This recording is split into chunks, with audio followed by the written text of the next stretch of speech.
नमस्ते साथीहरू, आज म तिहारको स्पेसल रोटी अनरसा बनाउन सिकाउँछु है त। यो एकदमै स्वादिष्ट हुन्छ र हाम्रो प्रत्येक नेपालीको घरमा यो पकाउने चलन छ र यो सजिलै बनाउन सकिन्छ। यसको लागि हामीलाई चामल भिजाएर राख्नुपर्छ। भिजाएपछि यसलाई पिसेर पिसेपछि यसलाई चालेर मसिनो पिठो मात्रै प्रयोग गर्नुपर्छ। मसिनो पिठोबाट बन्छ अनरसा।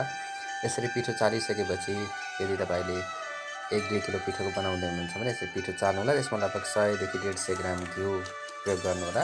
यो पिठो चालिसकेपछि त्यो पिठोमा घिउ प्रयोग गरेपछि यसलाई राम्रोसँग मोल्दै जानुपर्छ। लगभग 100-150 ग्राम घिउ पिठोको मात्रा अनुसार प्रयोग गर्नुहोला।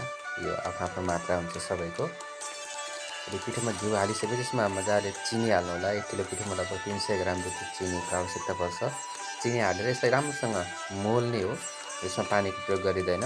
यसलाई मोलेर राम्रोसँग मोलेर यसलाई चाहिँ एउटा अर्को भाँडामा च्यापेर राख्नुपर्छ। यसलाई मजाले यसरी प्रेसर बनाएर दबाएर यसलाई लगभग 4-5 घन्टाको लागि छोडिदिनुपर्छ। यो मोलेर बन्दै चिनी पग्लेर जब यो डफ बन्छ आफै, यसलाई चाहिँ यसरी बाँडेर यसलाई चाहिँ दबाएर राख्नुपर्छ र यसरी डफ तयार हुन्छ। यो 4-5 घन्टामा डफ तयार भइसकेपछि एउटा प्लास्टिकमा तेल लगाएर प्लास्टिकबाट यसलाई रोटीको आकार दिनुपर्छ। हामीले रोटीको आकार दिइसकेपछि यसलाई चाहिँ तेल तताएर एउटा मध्यम आँचमा तेल तातिसकेपछि यसरी राख्नुहोला र यसलाई एक साइड मात्रै पकाइन्छ, दुई साइड पकाउनु पर्दैन। यसलाई राम्रोसँग पाक्न दिनुहोला।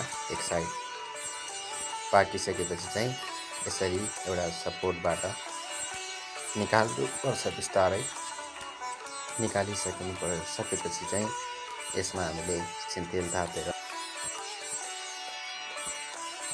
यसमा नरिवलको धुलोको प्रयोग गर्न सकिन्छ। नरिवलको धुलो राखेपछि यो अझै स्वादिष्ट हुन्छ अनरसा।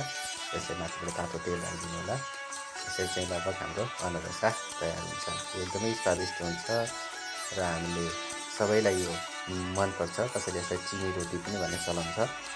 यसरी चाहिँ हाम्रो तिहारमा अनरसा तयार हुन्छ। तपाईँहरूलाई यो रेसिपी कस्तो लाग्यो? यदि मन पर्यो भने मेरो भिडियोलाई लाइक र सब्सक्राइब गर्न नभुल्नुहोला।